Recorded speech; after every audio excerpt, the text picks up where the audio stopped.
ତାର ପ୍ରଚାର ପ୍ରତି ଗରିଷ୍ଠ ଏହା କରୁଥିଲେ ତମେ ସେଇଆ କରୁଛ ଯାହା ତମେ ଆଉ ତମର ଅମିତ ଶାହ କରୁଛ।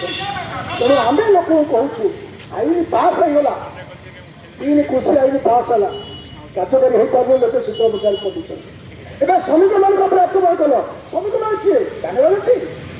ଭାରତର ଶ୍ରମିକକୁ ତମେ ଦାସତ୍ୱ ବନ୍ଧରେ ବାନ୍ଧିଗଲ, ସେମାନେ କଥାବାର୍ତ୍ତା କରିପାରିବେନି, ସେମାନେ ଆନ୍ଦୋଳନ କରିପାରିବେନି, ତାଙ୍କୁ କଷ୍ଟ ହେଲେ ବି ପାଟିରେ କହିପାରିବେନି, ତାଙ୍କ ଉପରେ ଆଟାକ୍ କଲେ ତାଲିକ ମଧ୍ୟ କିଛି କରିପାରିବେନି, କେସ୍ କାସ୍ କରିପାରିବେନି। ଏଇଟା କରିକି ହିଟଲର ଯେମିତି ଗଣତାନ୍ତ୍ରିକ ଉପାୟ ଆସି ଏକ ଛତ୍ରବାଦ ପ୍ରତିଷ୍ଠା କରିଥିଲା ଏବଂ ତାର ପରିଣତି ଅତି କରୁଣ ପରିଣତି ହେଲା। ତୁମର ଯେତେ ଆଇନ କଲେ ବି ଭାରତର ଜନଗଣ ଶେଷ କଥା କହିବେ, ଶେଷ କଥା କହିବେ ଜନଗଣ।